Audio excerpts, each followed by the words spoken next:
If you were going to try and explain back in Wigan what you've been doing on these 3 days, how would you explain it? I think everybody who I work with, who knows me professionally, knows that I'm into and I get the digital side of things. It's a big part of what I do, and it has been for quite a long time, I think. For me, the focus on these sessions has been about the leadership side of things. It's been about how we get everybody to where we think we ought to be. I've got a pretty clear idea of what we need to do digitally as a library service. What this has helped me do is refine those ideas and think about how to get everybody involved who needs to be involved.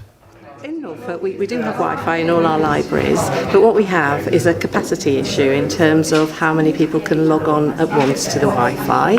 And so I came to this session and I learnt about a device called MiFi, which is fantastic if you live in a town or anywhere that's got 3 or 4G. But if you live in Norfolk, where there's very little mobile phone coverage, asking somebody to log on to 4G is really impossible.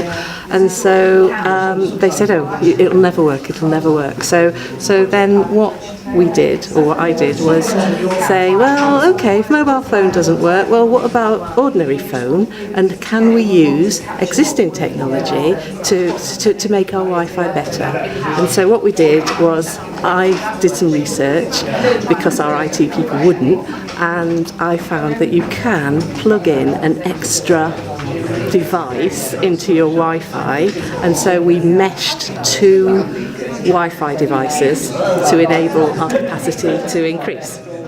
This is a simple machine that will make every book or in your library accessible to someone with visual impairment or low literacy or dyslexia. And if someone comes with a letter, it will help them read a letter. So what do you do? You just put your document face up on the machine. It takes a few seconds, and then it will start reading it. Social media. Professor Jungle out there. Well, my idea is to enable customers and users within the libraries to tell us about the services that they like, and also for us to be able to explain to people what services are on offer in an online way. So it might be through blog content, or it might be through videos and things like that, but basically enabling people in an online environment to discover more about what we do, so we can signpost people via email and via Twitter, etc., to places where they can find out more about the impact of libraries and find out in a more exciting way and creative way about what we are. Instead of having welcome leaflets, for example, we can actually tell people to have a look at a more dynamic web environment. Thanks very much.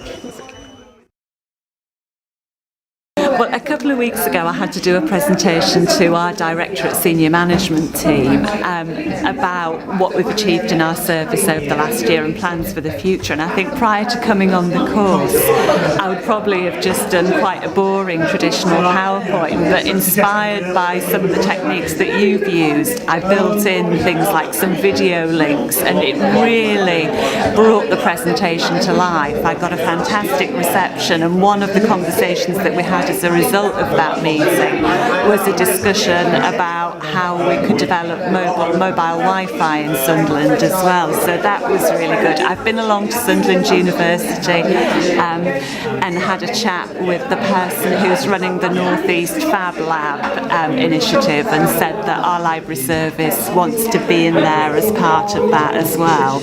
I've enrolled on a MOOC, the Library Advocacy MOOC, run by the University of Toronto. So yeah, I mean literally loads of things. I've also had a conversation with public health colleagues about the Beating the Blues computerised CBT programme, and I've discovered that probably LCCG would recommend another programme, but it's still giving us the opportunity to kind of link digital into our health agenda as well. Well, that's brilliant. Thank you so much.